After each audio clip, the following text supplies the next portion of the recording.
Okay, good morning, students. Welcome to Learners Academy. Good morning. After the part first, which was relations of a chapter number 1, comes the second part, which is functions, है ना? तो class 11th में देखो ये खुद भी कह रहा है कि क्लास 11th में हमने ये सीखा था कि फंक्शंस क्या होते हैं और कुछ स्पेशल टाइप ऑफ फंक्शंस जैसे कि polynomial function, rational, modulus, signum function ना। Because this is a revision series तो हम थोड़ा सा स्पीड में चलेंगे, है ना? आपको कोई भी डाउट हो आप पूछो, है ना? थोड़ी सी स्पीड तो तेज ही रहेगी, है ना? क्योंकि आज के दिन में हमको फंक्शंस की थ्योरी पूरी करनी है ताकि कल अपन एक्सरसाइज कर सकें, ठीक है? तो rational function, modulus function, signum function और ग्रेटेस्ट इंटीजर फंक्शन, इस तरह के कुछ फंक्शन सीखे थे। तो फटाफट रिकॉल करते हैं। पहले तो फंक्शन क्या होता है ना? तो रिलेशन हमने समझ लिया क्या होता है, रिलेशन समझ लिया ना क्या होता है। अब ए रिलेशन रफली बता रहा हूं आपको, एक रिलेशन फंक्शन कब बनता है? एक रिलेशन फंक्शन कब बनता है? जब वो दो बातों को फुलफिल करता है। पहली बात यह है कि अगर रिलेशन ए टू बी है, अगर रिलेशन ए टू बी है तो डोमेन जो है वो पूरा का पूरा ए होना चाहिए। दैट मीन्स ए का कोई एलिमेंट छूटना नहीं चाहिए, ए का कोई भी एलिमेंट छूटना नहीं चाहिए। अगर relation A to B define किया गया है तो पूरा का पूरा ए सेट ऑक्यूपाई होना चाहिए, एग्जॉस्ट होना चाहिए, उसका कोई भी एलिमेंट छूटना नहीं चाहिए। ये पहली रिक्वायरमेंट है रिलेशन को फंक्शन होने की। दूसरी चीज ये है, दूसरी चीज ये है कि किसी भी एक एलिमेंट की इमेज दो नहीं बननी चाहिए, है ना? No no single element, no single element in A, no single element in domain A should have more than one image, should have more than one image, one image in codomain B, in codomain B। देखो ये entire set codomain होता है और ये entire set जो है इसमें से जो जो एलिमेंट्स ऑक्यूपाई हो गए उनसे डोमेन बनता है। अब मैंने कहा कि ए पूरा ही ऑक्यूपाई हो तो दैट मीन्स ए पूरा ही डोमेन हो गया। तो जब भी अपन फंक्शन कहेंगे ना A to B, that means I am saying कि फंक्शन वो डोमेन टू कोडोमेन है। मैंने कह दिया ये फंक्शन ए टू बी है तो मैंने खुद ने कह दिया कि ये फंक्शन है, दैट मीन्स ये 100% डोमेन है और ये तो वैसे भी कोडोमेन होता ही है, इसमें तो डाउट है नहीं। एंटायर सेट अगला वाला तो कोडोमेन होता ही है, लेकिन अगर मैंने एक तरीके से मैंने घोषित कर दिया कि ये फंक्शन है तो पहला वाला जो सेट है जहां से फंक्शन डिफाइन हो रहा है वो 100% पूरा का पूरा डोमेन होगा, उसमें कोई भी एलिमेंट छूटेगा नहीं। तो एक तो रिक्वायरमेंट ये हो गई। सेकंड रिक्वायरमेंट इज दैट कि किसी भी सिंगल एलिमेंट का एक से ज्यादा इमेज नहीं होनी चाहिए। ये दो रिक्वायरमेंट अगर कोई भी रिलेशन फुलफिल करे तो उस रिलेशन को फंक्शन घोषित कर दिया जाता है। Let us understand it by A arrow diagram. मान लो ए है मेरे पास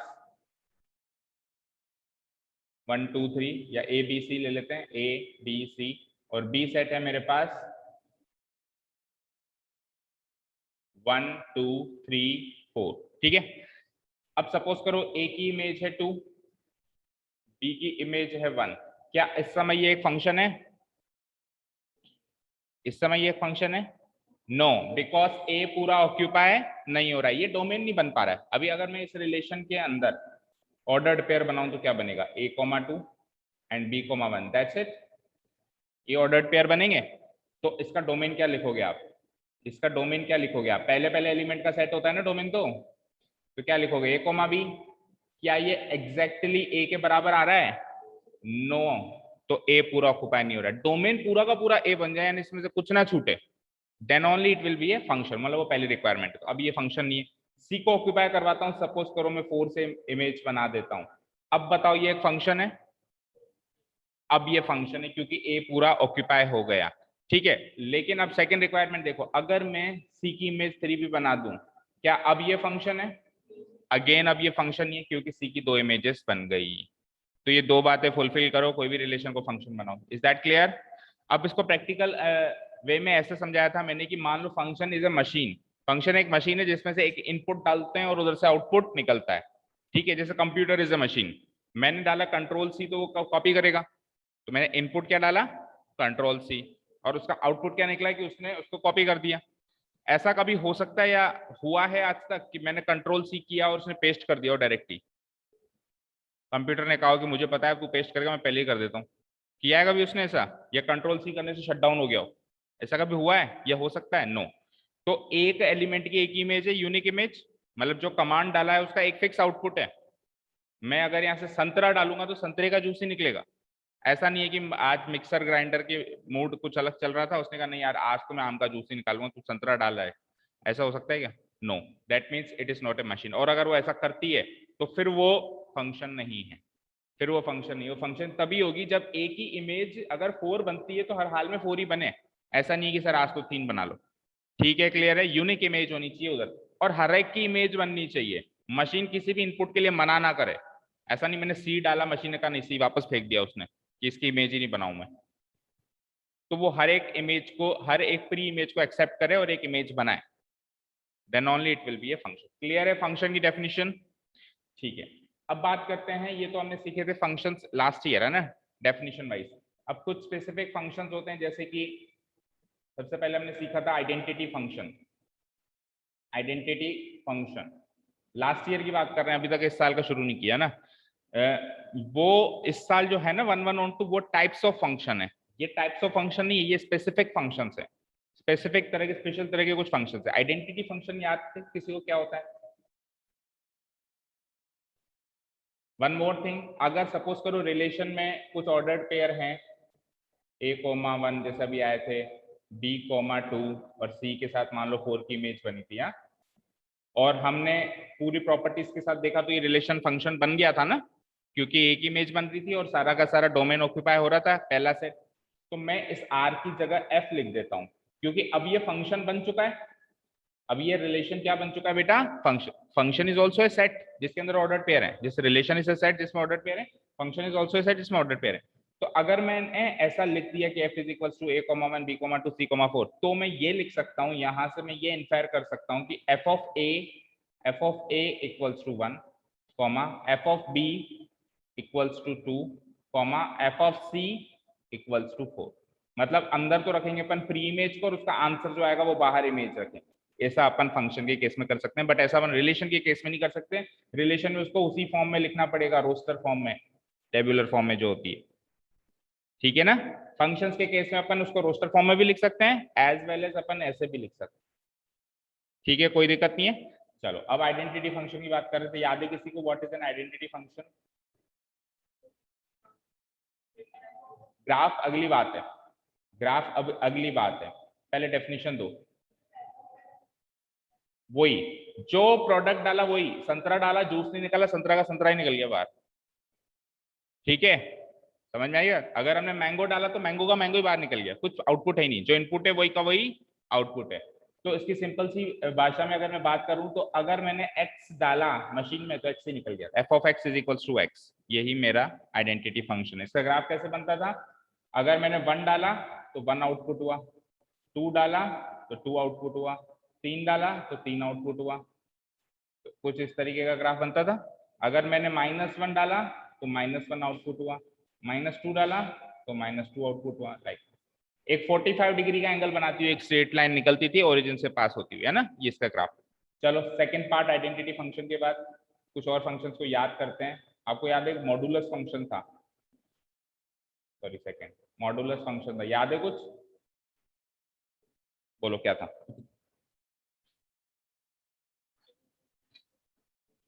फिर ग्राफ पे आ रहे हो। Definition, what is the definition?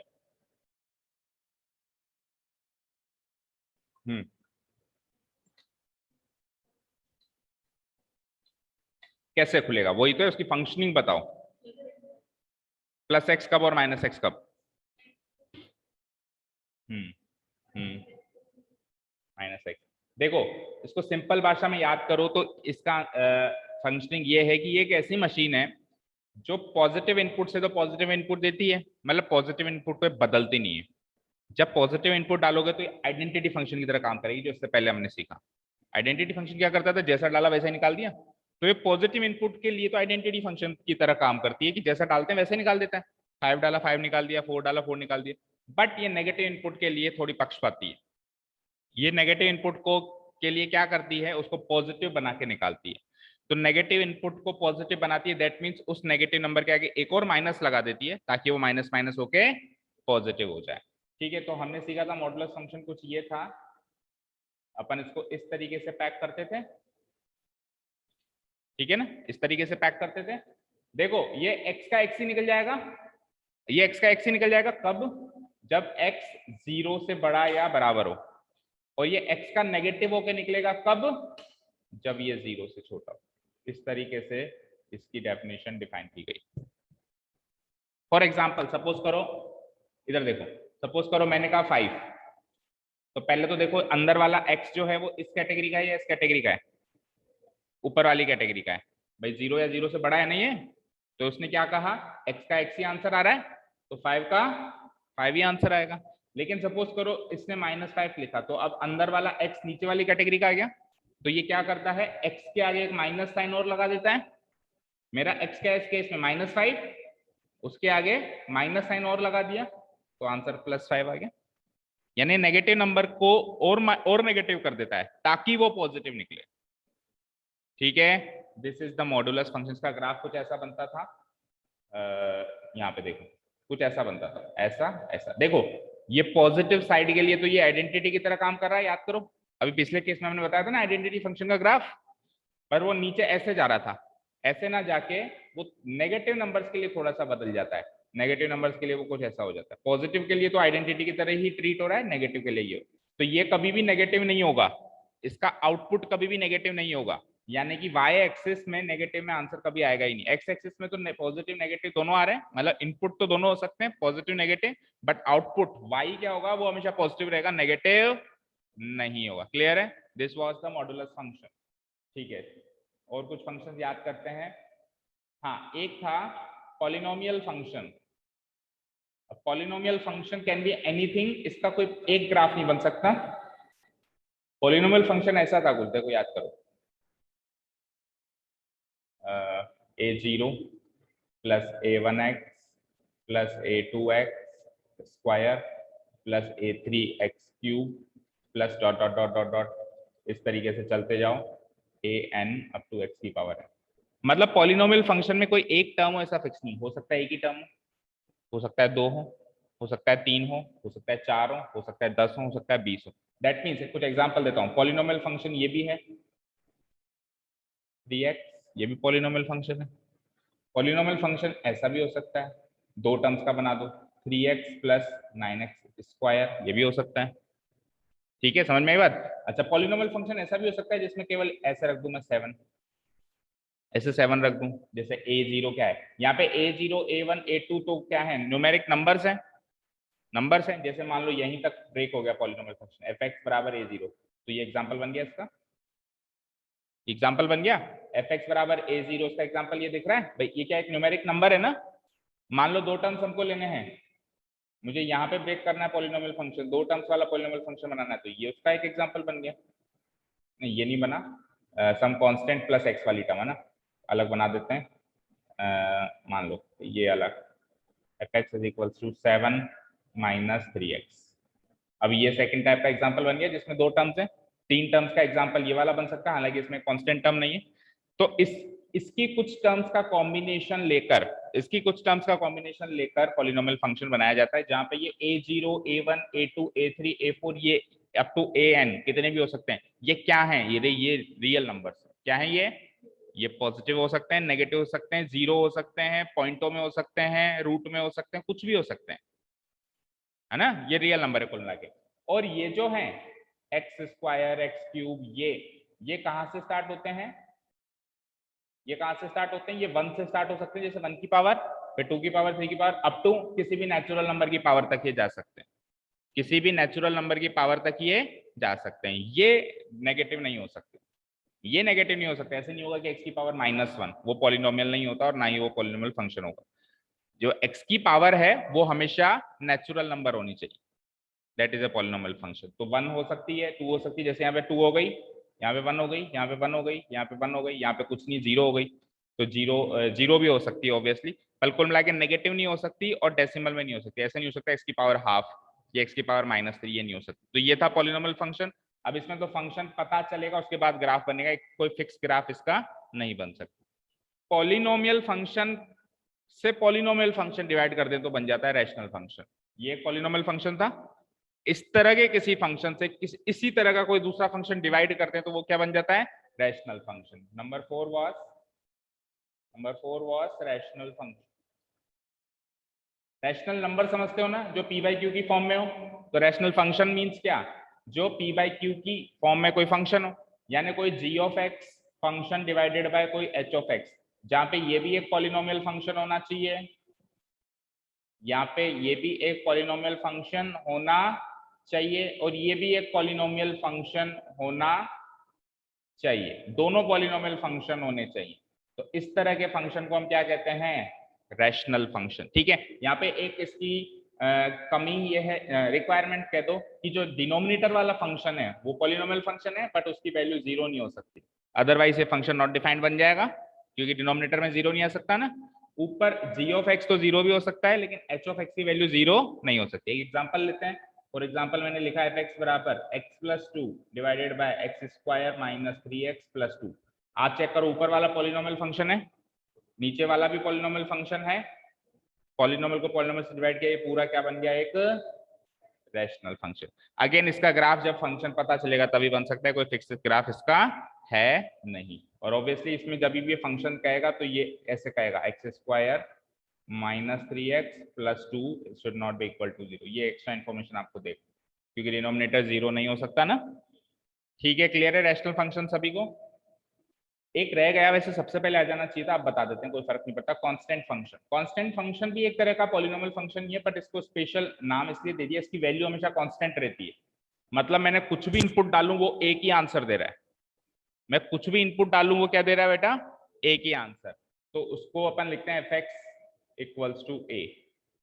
f(x) is equals to a where a is some constant real number, कोई भी रियल नंबर है। For example f(x) is equals to 3, f(x) is equals to -7, f(x) is equals to √2, f(x) is equals to 3.7। ये सारे के सारे examples किसके, constant function के। Answer में कांस्टेंट नंबर आ रहा है, बोलो। और अगेन जब ये कांस्टेंट नंबर डिफाइन होगा तभी इसका ग्राफ बनेगा। मान लो f(x) is equals to 3 का ग्राफ बनाना है तो ऐसा बनेगा, 3 जहां पर भी होगा वहां से स्ट्रेट लाइन। मैंने 1 डाला तो भी आंसर 3, मैंने 2 डाला तो भी आंसर 3, मैंने 3 डाला तो भी आंसर 3, मैंने 0 डाला तो भी आंसर 3, मैंने -1 डाला तो भी आंसर 3। ठीक है, जो फंक्शन अलग अलग लेंगे उस हिसाब से इसका ग्राफ बनेगा, इसको बोलते हैं कांस्टेंट फंक्शन। ठीक है, नेक्स्ट 5 हो गए। एक आता है ग्रेटेस्ट इंटीजर फंक्शन, सुना होगा नाम तो, क्या होता है इसका मतलब।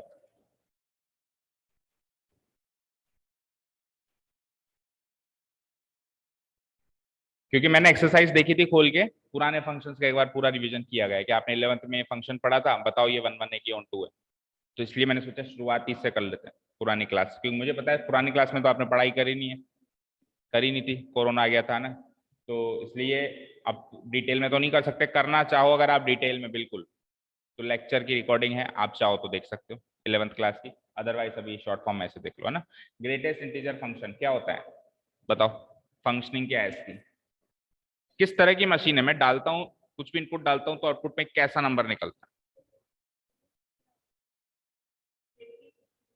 उससे बड़ा इंटीजर निकलता है। जैसे मैंने 3.7 डाला तो उससे बड़ा इंटीजर तो 4 है, 4 निकलेगा वहां तक।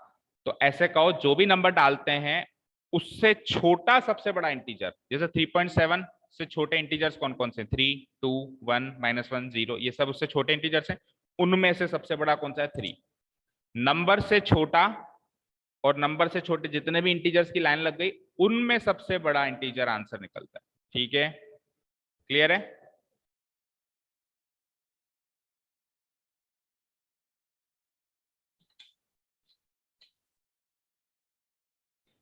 ठीक है, ये क्या कहता है कि अगर अब आप x पे कोई फंक्शन, इसको इस तरीके से लिखते हैं ना, तो इसकी डेफिनेशन ये रखिए, ग्रेटेस्ट इंटीजर लेस देन और इक्वल टू x, ये इसका आंसर होगा। तो मैं ये कह सकता हूं कि ग्रेटेस्ट इंटीजर फंक्शन में आंसर हमेशा एक इंटीजर होगा, हमेशा आंसर क्या होगा, इंटीजर होगा। कैसा इंटीजर होगा, या तो x के बराबर होगा या x से छोटा होगा। मान लो x खुद ही एक इंटीजर है 3, तो आंसर 3 ही मिलेगा फिर तो। अगर x खुद एक इंटीजर है तब तो आंसर इंटीजर वही मिलेगा। जैसे मान लो मैंने कहा इसका आंसर बताओ, आप कहोगे 5, खुद इंटीजर ही है ना अंदर। मैंने कहा इसका आंसर बताओ, आंसर है 3, खुद इंटीजर है। बट अगर वो इंटीजर नहीं है तो उससे फिर लेस देन लेना पड़ेगा, अगर इंटीजर है तो इक्वल टू लेना पड़ेगा, और अगर इंटीजर नहीं है तो लेस देन सबसे बड़ा इंटीजर लेना पड़ेगा। फॉर एग्जांपल मैंने कह दिया 5.1, अब 5.1 तो इंटीजर नहीं है, तो 5.1 से छोटे इंटीजर्स कौन कौन से हैं, 5, 4, 3, 2, 1 ऐसे लाइन लगी हुई, उनमें सबसे बड़ा इंटीजर कौन सा है, 5, तो आंसर विल बी 5। तो मैं ये कह सकता हूं उससे छोटा, नंबर से छोटा सबसे बड़ा इंटीजर, मतलब नंबर से पीछे चलो थोड़ा सा, पहले मुलाकात कौन से इंटीजर से हुई वही आंसर है। ठीक है, समझ में आई। मुझे बताओ अगर मैं कहूं 3.9, अब बताओ आंसर। अब कई बच्चे इसका आंसर 4 लिख के आते हैं, सर 4 के करीब है ना, मैंने कभी भी कहा करीब, आपको हमेशा पीछे ही आना है। देखो डेफिनेशन में लेस देन लिखा हुआ है, लेस देन लिखा हुआ है ना, नंबर से तो छोटा ही होगा वो जो आंसर होगा वो आंसर या तो इस नंबर के बराबर होगा या इससे छोटा होगा, इससे बड़ा कभी नहीं हो सकता।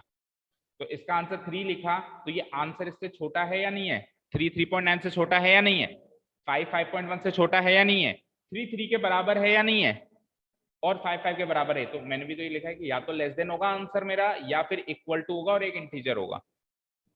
पर कभी भी ये आंसर, अभी मैं 4 लिख दूं तो 4 तो बड़ा हो गया इससे, कभी भी ये आंसर अंदर वाले इनपुट से बड़ा नहीं हो सकता। This is what is called greatest integer function. Clear है। इसका ग्राफ बड़ा ही अच्छा सा बना हुआ था, इस तरीके से इसका ग्राफ होता है। देखो 0 से लेकर, और मान लो ये 1 है, तो 0, 0.1, 0.2, 0.3, 0.4, ये जितने भी नंबर्स हैं इसका आंसर क्या आएगा, 0 आएगा।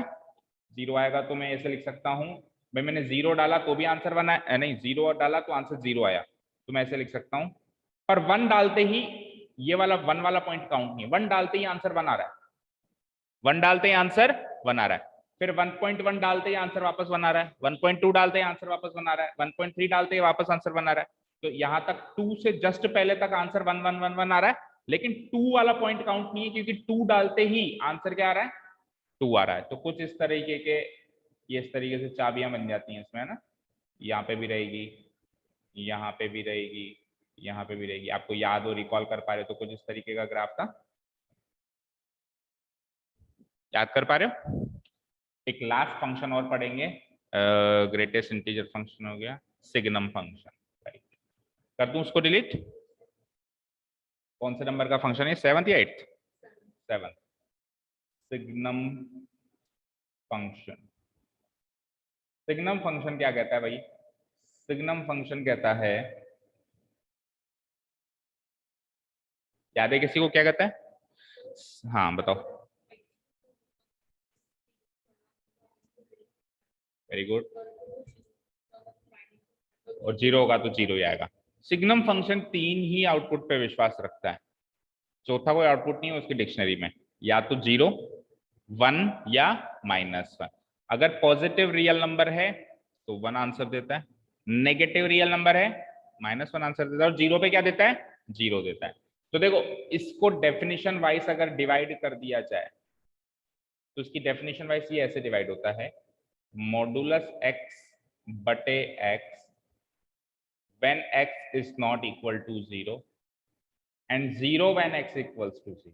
अब आप देखो जो आपने कही वो बात इसमें डिफाइन हुई या नहीं हुई। सपोज करो मैं -3 देता हूं, देखना यहाँ पे ध्यान से, देख सॉरी, f ऑफ -3। अब आप ध्यान से देखना बेटा, क्या कहा था इसने, x को तो मॉडुलस में डालेगा न्यूमरेटर में, तो -3 को मॉडुलस में डालेगा न्यूमरेटर में, डिवाइडेड बाय नीचे बिना मॉडुलस के रखेगा, तो -3 का -3 रखेगा। जब हम इसको सॉल्व करेंगे तो -3 का मॉडुलस 3, और नीचे तो -3 रहेगा, आंसर -1। तो नेगेटिव के लिए आंसर -1, ऐसा ही तो कह रहे थे आप, ये कह रहे थे। अच्छा पॉजिटिव ले लो, मान लो 3 रख दिया, तो वो का वही काम, मॉडुलस 3 डिवाइडेड बाय, अब +3 लिखोगे नीचे, मॉडुलस 3 3 3/3 1। आप भी तो ये कह रहे थे पॉजिटिव के लिए आंसर 1 देता है सर ये, अब आप कहोगे जीरो, तो जीरो में मैं ये वाली डेफिनेशन अप्लाई नहीं करूंगा, जीरो के लिए तो अलग से डेफिनेशन गिवन है, एक्स जीरो तो फिक्स है जीरो, एक्स जीरो नहीं है तब वो डेफिनेशन अप्लाई करनी है, एक्स जीरो नहीं है तब ऊपर वाली डेफिनेशन अप्लाई करनी है, modulus x by x, x zero है तो कोई डेफिनेशन ही अप्लाई नहीं करनी है, आंसर फिक्स कांस्टेंट है जीरो। ठीक है, तो ये तो हो गई इसकी फंक्शनिंग है ना, भाई ये कैसे फंक्शन करता है। अगर अपने को डायरेक्ट याद रखना है तो जैसे आपने याद किया हुआ है ना, वैसे भी आप याद कर सकते हो। कैसे? यानी इस डेफिनेशन का अगला रूप क्या बन जाता है, इसी डेफिनेशन का अगला रूप बन जाता है, इस डेफिनेशन का अगला रूप बन जाता है तीन पार्ट्स में, -1 when x is less than 0, 0 when x equals to 0 and 1 when x is greater than 0, जो आपने बताई डेफिनेशन, मतलब इसी डेफिनेशन का दूसरा रूप बन जाता है। ठीक है ना, इसी डेफिनेशन में आप कोई भी नेगेटिव नंबर अप्लाई करो, जीरो से कम तो -1 आंसर आ रहा है, अभी एक करके दिखाया मैंने। इसी डेफिनेशन में आप पॉजिटिव नंबर अप्लाई कर रहे हो तो 1 आंसर आ रहा है, और इसी डेफिनेशन में जब आप जीरो अप्लाई कर रहे हो तो जीरो आ रहा है। ठीक है, इसका ग्राफ बना सकता है कोई? इसका ग्राफ देखो, तीन ही तो आंसर दे रहा है, जीरो पे तो जीरो देख रहा है, तो 0,0 इसके डेफिनेशन में आएगा, जीरो से बड़े किसी भी नंबर में 1 आंसर आ रहा है, तो 1 मान लो यहाँ पर है, तो कांस्टेंट 1 ही आया जा रहा है फिर तो सारे कांस्टेंट पॉजिटिव नंबर्स के लिए, तो ये वाला होगा, बट ये वाला पॉइंट काउंट नहीं होगा, ये वाला पॉइंट काउंट नहीं होगा क्योंकि इस पे तो आंसर जीरो है ना। और सिमिलरली नेगेटिव नंबर्स के लिए आंसर, और अगेन ये वाला पॉइंट काउंट नहीं होगा। ये इसका ग्राफ है।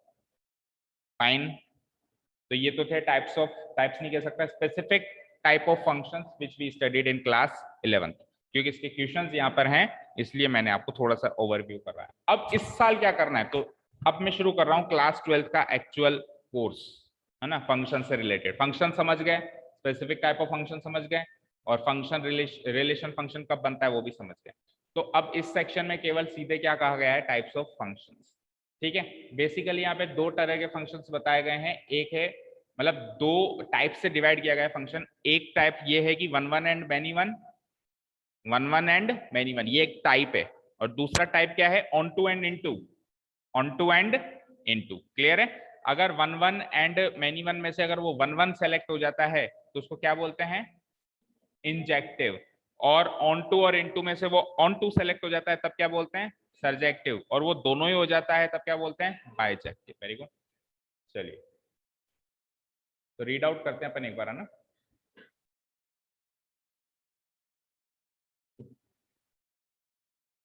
आपके पास नोट्स में होगा ये सब लिखा हुआ है ना, इस साल का तो।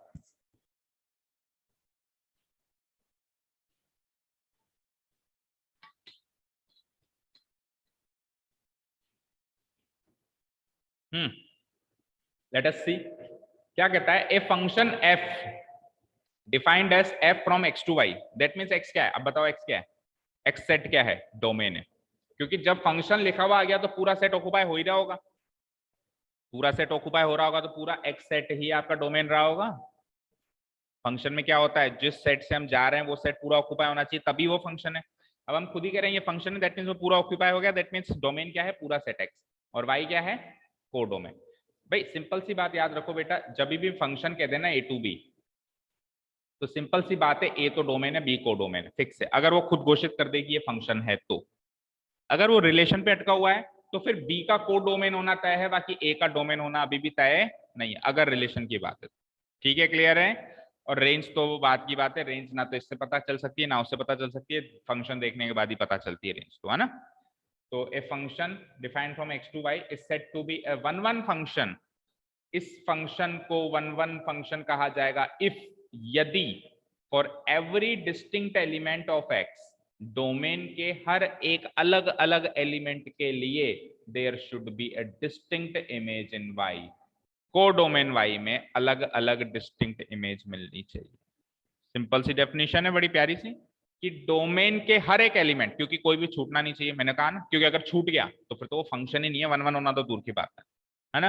तो डोमेन के हर एक एलिमेंट के लिए को डोमेन में एक सिंगल सिंगल डिस्टिंक्ट, मतलब अलग अलग क्या होनी चाहिए, इमेज होनी चाहिए, then only it will be called as one one function. और अगर ऐसा ना हो तो फिर उसका उल्टा क्या हो जाएगा, it will be called as a many one function. अभी एग्जांपल लेते हैं।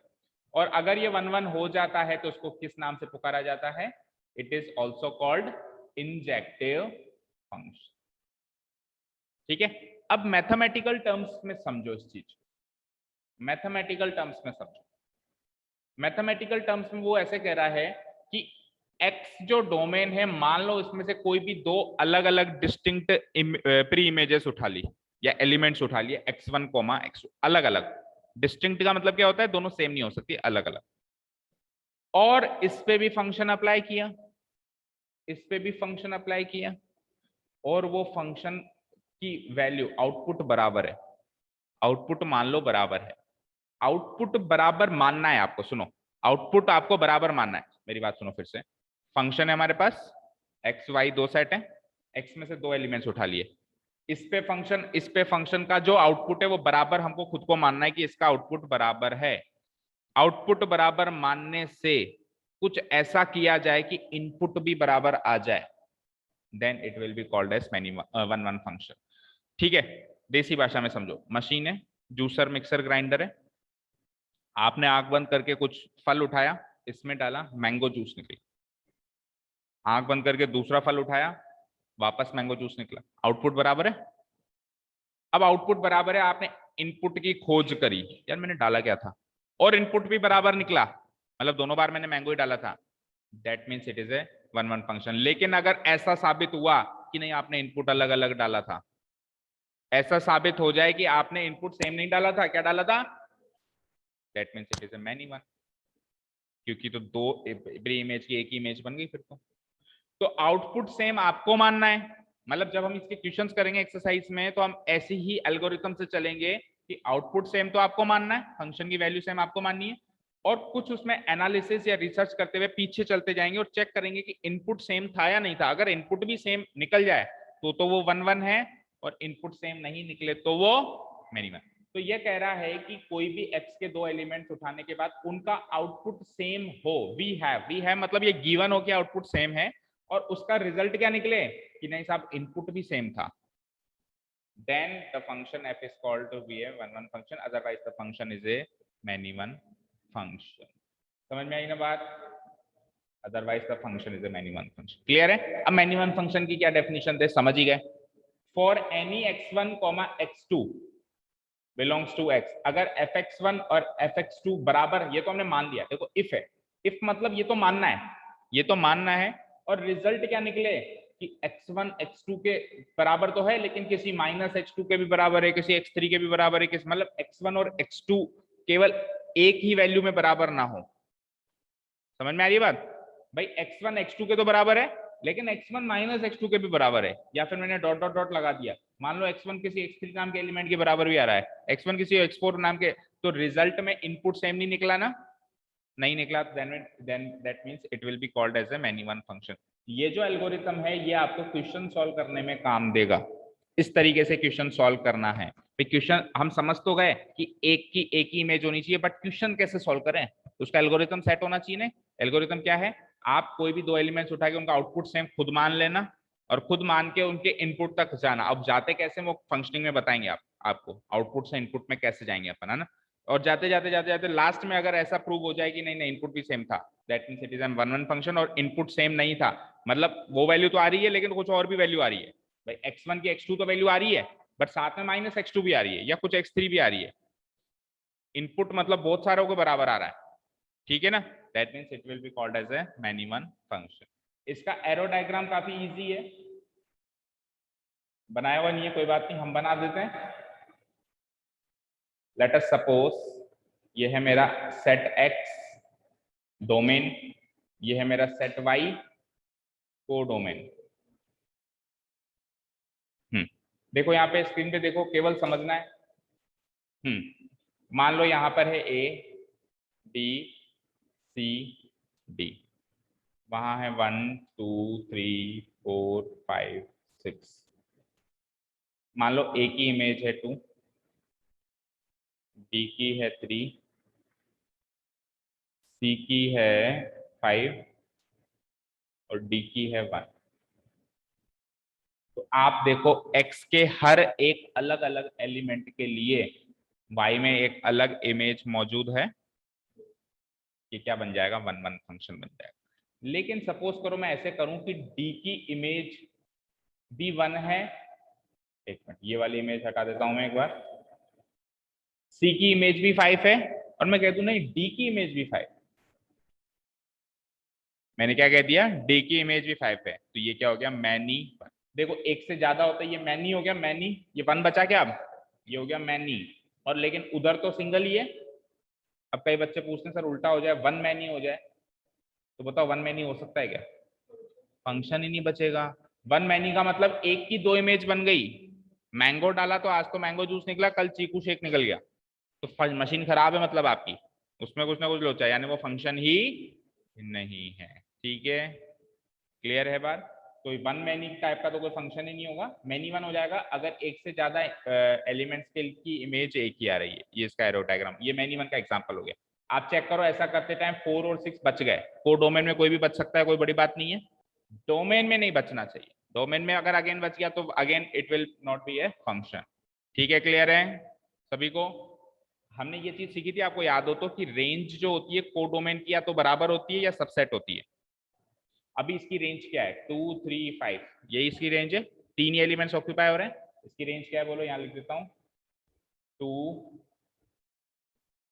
2 3 5, और इसका कोडोमेन तो एंटायर सेट वाई है, बोलो कोडोमेन क्या है, 1 2 3 4 5 6, एंटायर सेट वाई 1 2 3 4 5 6। आप चेक करो रेंज जो है कोडोमेन के सबसेट है या नहीं है ना, हमेशा या तो सबसेट होगी या एग्जैक्टली इक्वल होगी। मान लो 4 और 6 वहां पे है ही नहीं, और 1 भी है ही नहीं, 4 6 1 है ही नहीं, तो यहाँ पे भी 4 6 1 हटा देता हूँ फिर मैं। अब आप देखो ये एग्जैक्टली इक्वल आ गया, तो रेंज जो है या तो कोडोमेन के एग्जैक्टली इक्वल होगी या फिर उसका सबसेट होगा। ठीक है, ये तो था 1 1 एंड मैनी 1, और 1 1 हो जाएगा तो उसको एक उपाधि दे देंगे इंजेक्टिव है, और अगर मैनी 1 होगा तो नॉट इंजेक्टिव। सेकेंड कैटेगरी है क्लासिफिकेशन की, onto and into, onto and into. ठीक है, क्या कहता है, मैं आपको एग्जांपल से ही स्टार्ट करता हूँ, अभी वाला एग्जांपल ही ले रहा हूँ।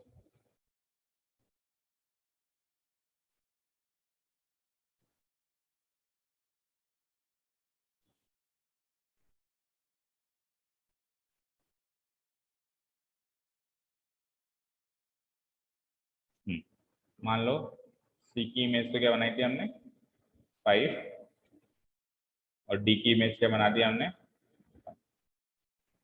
ये 1 1 फंक्शन है, अभी अभी जैसे अपन ने देखा था। ऐसा जरूरी नहीं है कि ऑन टू होने के लिए 1 1 हो, बट वैसे ये 1 1 है ना। अब ये ऑन टू कब बनेगा, इस समय ये ऑन टू नहीं है, ये ऑन टू कब बनेगा, जब range is exactly equal to codomain. अभी अभी आपको मैंने डेफिनेशन दी कि रेंज जो है कोडोमेन का सबसेट हो सकती है या बराबर हो सकती है, जब वो सबसेट रहेगी तब तक ये फंक्शन इनपुट है, इनटू है, और जैसे ये बराबर हो जाएगी कोडोमेन के, सॉरी उल्टा कह दिया, हाँ सही कह दिया सॉरी, अगर रेंज कोडोमेन का सबसेट है तब तक वो क्या रहेगी, इनटू फंक्शन रहेगी, और जैसे ही वो बराबर हो जाएगी तो क्या बन जाएगी, ऑन टू। अभी इस समय रेंज और कोडोमेन बराबर नहीं है, क्योंकि 4 और 6 ज्यादा एलिमेंट्स हैं कोडोमेन में रेंज के मुकाबले, रेंज में तो 1 2 3 5 है, और कोडोमेन में 1 2 3 4 5 6 है। तो अभी इस समय रेंज जो है कोडोमेन का सबसेट है, तो इस समय ये इनटू फंक्शन है, क्या है ये, इनटू फंक्शन। अब आप देखो, अब अगर मैं ऐसे कर दूं या 4 और 6 हटा दूं सपोज करो इसमें से, तो कोडोमेन वाला सेट पूरा एग्जॉस्ट हो गया, पूरा ऑक्यूपाई हो गया, कुछ भी बचा नहीं। मैं कह सकता हूं रेंज बराबर कोडोमेन, कह सकता हूं मैं रेंज बराबर codomain, codomain, that means it is N, अब ये फंक्शन कैसा बन गया, ऑन टू फंक्शन बन गया। अच्छा, किसी को ये डाउट नहीं होना चाहिए कि ऑन टू होने के लिए 1 1 होना जरूरी है। अभी इस समय ये 1 1 भी है और ऑन टू भी है, ऐसा भी हो सकता है कि मैनी 1 के साथ ऑन टू हो जाए। कैसे, मैनी 1 के साथ ऑन टू कैसे होगा बताओ, मान लो यहाँ डी एलिमेंट है ही नहीं, यहाँ पे डी एलिमेंट है ही नहीं, अब डी एलिमेंट नहीं है तो 1 की इमेज अपने को चाहिए,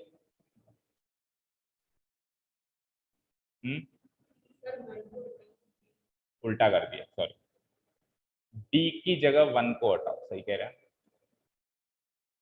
1 को हटाओ, और डी की इमेज भी कुछ सेम दे दो यहाँ पे सपोज करो। अब देखो ये एक मैनी 1 फंक्शन है, क्यों है? क्योंकि सी और डी की इमेज सेम बन रही है और ये ऑन टू भी है क्योंकि वाई का कोई एलिमेंट नहीं बच रहा है। तो इससे पहले वाला example one one onto का था, ये वाला एग्जांपल किसका है? मैनी वन ऑन टू का है। समझ में आई बात? क्लियर है? तो a function can be one one onto, a function can be one one into, a function can be many one onto and a function can be many one into. चारों categories में function define हो सकते हैं। जब वो one one और onto दोनों हो जाए तब उसको फंक्शन को क्या कहा जाता है? बाइजेक्टिव। क्या कहा जाता है? वन वन भी हो और ऑन टू भी हो तो क्या कहा जाता है? चलो अब मैथमेटिकल डेफिनेशन पे चलते हैं, क्वेश्चन कैसे सॉल्व करेंगे उसका भी एल्गोरिथम सीखते हैं। Onto function and into function. A function F defined from X to Y, that means ये डोमेन और ये codomain, is said to be an onto function if each and every element of codomain y is the image of some element of x। Codomain की हर एक element किसी ना किसी element की image होनी चाहिए।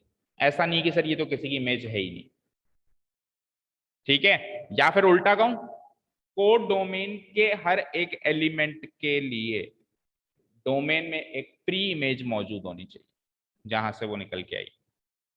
ठीक है? क्लियर है? भाई मशीन है बीच में, यहाँ पे कुछ फल है, वहां पे कुछ जूसेस है। जैसे मैंगो जूस है तो उसके लिए एक इनपुट यहाँ रखा हुआ है, मैंगो रखा हुआ है। मैंने वहां पे लिखा ऑरेंज जूस तो उसका ऑरेंज रखा हुआ है। अब वहां पे चीकू शेक रखा हुआ है लेकिन चीकू यहाँ पे रखा हुआ ही नहीं है। ये आउटपुट कहां से आया पता नहीं है। तो कोडोमेन के हर एक एलिमेंट के लिए डोमेन के पास एक इनपुट मौजूद होना चाहिए, प्री इमेज मौजूद होनी चाहिए, तब तो वो क्या कहलाएगा? ऑन टू फंक्शन कहलाएगा। Otherwise it will not be considered as onto function, फिर वो इनटू फंक्शन कहलाएगा। ठीक है? If every element of Y, Y means codomain, वो हर एक एलिमेंट एक्स के किसी न किसी एलिमेंट की इमेज हो। ठीक है? दैट इज, अब देखो इसी बात को दूसरी तरीके से, that is for each and every element, that is for each and every element of y there exists a pre-image in x। वही बात आ गई कि y के हर एक एलिमेंट के लिए x के पास एक प्री इमेज मौजूद होनी चाहिए। It is also called surjective function. जब ये जब ये ऑन टू हो जाता है तो इसको क्या कहा जाता है? सरजेक्टिव। अब मैथमेटिकल टर्म्स है ना, एल्गोरिथम। अब बात कर रहे हैं एल्गोरिथम की। देखो भाई, a function f defined from x to y is an onto function if for every y belongs to y there exists x belongs to x। क्या समझे? y सेट के हर एक एलिमेंट के लिए एक x मिलना चाहिए x सेट के अंदर। y सेट के हर एक एलिमेंट के लिए एक x मिलना चाहिए जिस पे फंक्शन अप्लाई होके वो y बनाए। ऐसा नहीं चीकू शेक रखा हुआ है बट ये चीकू शेक बना कहां से? उसका x ही नहीं है यहाँ पे। भाई किस पे अप्लाई किया तब चीकू शेक मिला? वो है ही नहीं यहाँ पे। नहीं होगा तो भी वो तो एक फंक्शन है, बट अगर हो जाए, मिल जाए, सबके लिए मिल जाए तो फिर वो ऑन टू फंक्शन। फिर वो क्या है? Onto function. Such that हर एक y के लिए एक x मौजूद होना चाहिए, सच दैट उस x पे वो फंक्शन अप्लाई करके y बनाया जा सके। ठीक है ना? Otherwise the function f will be said to be an into function. नहीं तो फंक्शन f को क्या कहते हैं अपन? इनटू। अगर ऐसा हो जाता है तो onto, otherwise we can say it is an. Thus we can say that the function f is onto when range is equals to codomain। घूम फिर के बात वही आ गई जहां से शुरुआत करी थी कि हर एक फंक्शन, हर एक एलिमेंट ऑक्यूपाई हो जाएगा तो रेंज और कोडोमेन बराबर हो जाएगी ना। तो रेंज ऑफ f और कोडोमेन ऑफ f जब बराबर एग्जैक्टली बराबर आ जाए then we will say that it is an onto function. और सबसेट आए, मान लो ऐसे आ जाए, तब फिर वो क्या हो जाएगा? Into function. ठीक है? And the function f is into, then range of f is a subset of codomain of। ठीक है? एक नोट है, देखो अभी जो हम पढ़ रहे हैं वही चीज है। एक फंक्शन को बाइजेक्टिव कब कहा जाता है? जब वो बोथ इंजेक्टिव हो और सबजेक्टिव हो। दैट मीन्स वो वन वन भी हो और ऑन टू भी हो, वो वन वन भी हो और ऑन टू भी। ठीक है? चारों का एक एक एग्जांपल दे सकते हैं अपन फटाफट से। चार तरह के फंक्शन डिफाइन हो गए मेरे पास, और ज्यादा नहीं, छोटे छोटे। मान लो ये फर्स्ट टाइप का फंक्शन, ये सेकंड टाइप का फंक्शन। आप बताओगे, देखते हैं आपकी अंडरस्टैंडिंग कितनी बनी, क्योंकि आपके बुक में भी दिया हुआ है शायद ऐसे 4 एग्जांपल्स। ये थर्ड टाइप का फंक्शन, ये फोर्थ टाइप का फंक्शन।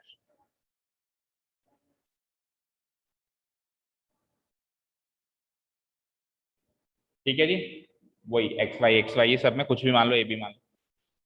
बोलो प्रगति आप बताओ। देखो चारों फंक्शन का नाम लिख देता हूँ। यहाँ पर तो है ये फंक्शन 1 1 एंड साथ में है इनटू 1 1 साथ में इनटू। यहाँ पर है ये मैनी वन साथ में इनटू। ठीक है, यहाँ पर है ये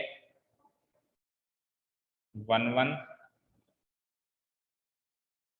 साथ में, या मैनी वन ले लो, पहले लास्ट में लेते हैं 1 1 onto, many one onto, many one onto, last जिसमें वो बाइजेक्टिव बन जाएगा 1 1 इंटू 1 1। बोलो पहले टाइप का कुछ भी आप एलिमेंट्स रखो, 1 1 एंड इंटू होना चाहिए। बोलो क्या रखोगे डोमेन में? ऐसे बोल, इस तरफ उस तरफ नहीं, डोमेन को डोमेन। क्या कहेंगे अपन? फंक्शन है तो ये डोमेन है और वो को डोमेन है, फिक्स है। ठीक है, ए बी सी को डोमेन में 1 2 3 4, और मैपिंग करो ए से 2 की, ठीक है, बी से 1 की, ठीक है, सी से 4 की। सही कहा है क्या? ये एग्जांपल बन गया 1 1 एंड ऑन टू का 1 1 मतलब एक की एक इमेज बन रही है, और इनटू क्योंकि पूरा कोडोमेन एग्जॉस्ट नहीं हो पाया, पूरे कोडोमेन में एक एलिमेंट बच गया। Very good. चलो Priyanshi, many one and into A B C, that's it. हाँ इधर बताओ 1 2 3, ओके। अब बताओ ए की 1 से मैपिंग, बी की भी 1 से, वेरी गुड, सी की 2 से।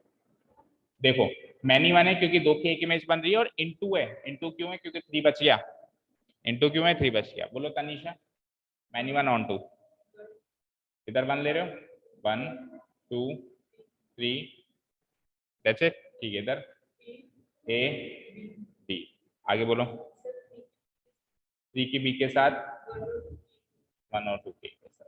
देखो ये मैनी वन है, बट यहाँ पे एक भी एलिमेंट बचा नहीं, तो ये क्या हो जाएगा? ऑन टू हो जाएगा। यहाँ पे एक भी एलिमेंट बचा नहीं, दैट मींस रेंज को डोमेन बराबर होगा।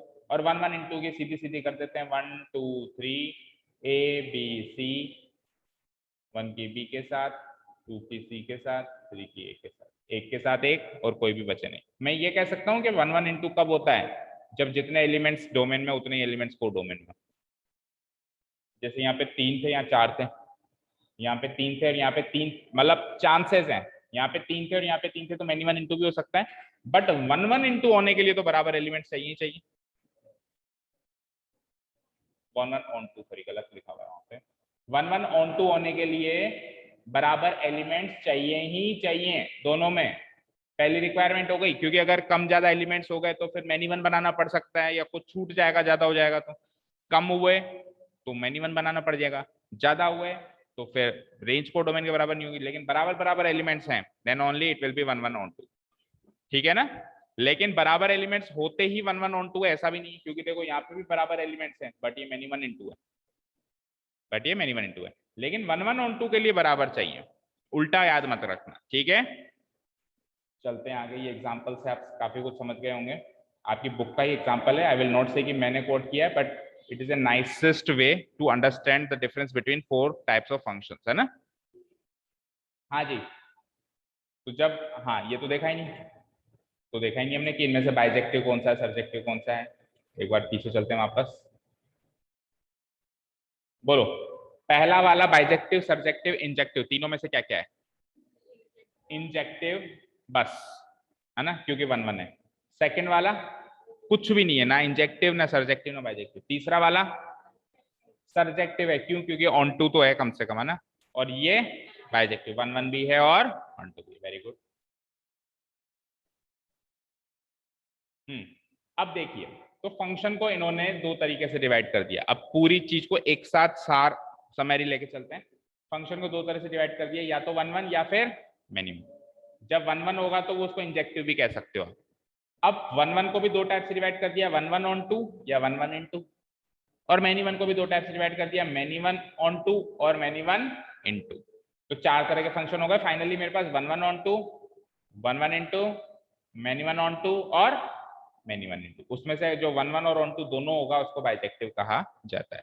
अभी हमने एग्जाम्पल में भी ये सीखा, ठीक है ना? कोई डाउट यहाँ तक? तो मेरे हिसाब से कंप्लीट है, अपन एक्सरसाइज कर सकते हैं। कंपोजिशन ऑफ फंक्शंस आप तीसरी एक्सरसाइज है और आप कह रहे हो कि वो ओमिटेड है। ओमिटेड है तो आप मरे ही नहीं करोगे, पता है मुझे। चलो तो फिर आज के लिए काफी है। फंक्शंस के इंट्रोडक्शन को एक बार फिर से देख लेना, कल आपको एक्सरसाइज सॉल्व करके आनी है घर से।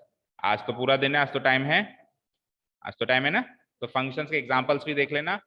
अगर एग्जांपल्स में भी कोई डाउट हो प्लस एक्सरसाइज में कोई भी डाउट हो तो कल आप पूछोगे, या तो आप पूछोगे या मैं पूछूंगा, दो ही बातें होंगी कल, ठीक है?